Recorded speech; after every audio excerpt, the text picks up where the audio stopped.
February, it was like a bad month. It was like just a full-on punch to the face from Mike Tyson of utter depression and just down in the dumpness.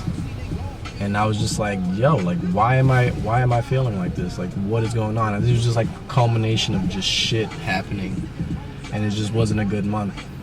And I'm the type of person that I'm not gonna go out and just be like, hey man, I'm feeling really bummed out, and you know, spread my emotions everywhere on everyone, or even like just latch my emotional poison onto someone else, right?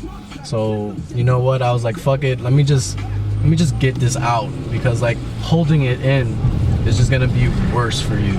So I talked to my cousin, and it wasn't even seeking advice, it was more of just like, let me just get this shit out.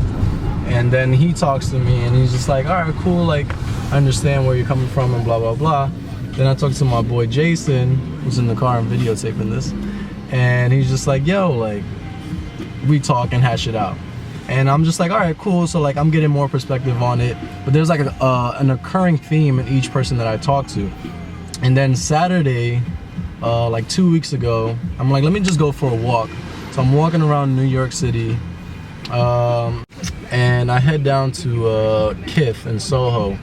And funny enough, my boy Brian, who works there, happens to be there. And I bumped into him, I haven't seen him in a while, and I'm like, oh shit, you know, and we start chopping it up and talking.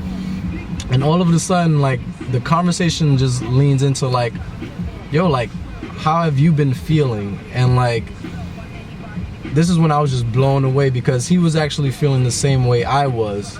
And when I was talking to him, I got into a sense of like, man, I'm about to make myself really vulnerable right now and say the word depression.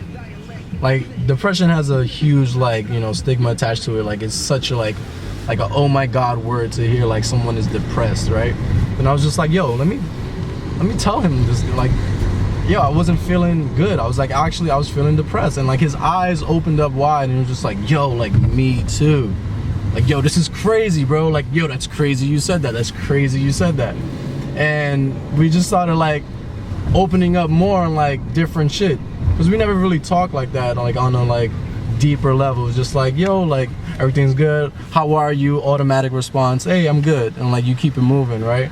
But like to really open up and then see that, yo, you're not alone. You actually aren't the only person feeling like this. And as a 24-year-old now, it's just like a lot of us are going through all the same things in different ways, but it's all like an occurring theme. It's a pattern to it, and you're not alone. And I think the best thing was opening up, talking to someone about it. And if you're feeling like really bottled up inside, I'm telling you, it's the worst thing you can do. Honestly, to bottle things up is the worst thing. Get out there, talk to someone, because you feeling not alone in this is like, yeah, like you guys are gonna be two fucked up people, but like two fucked up people could go out and actually like make a difference and change some shit if they like really wanted to. So go out there and like change that shit. You don't want to feel shitty. Like I don't want to feel shitty. And like towards the end of the month now, like things are better. Things are like opening up. I'm like, yo, I'm not trying to feel shitty anymore. Fuck feeling shitty.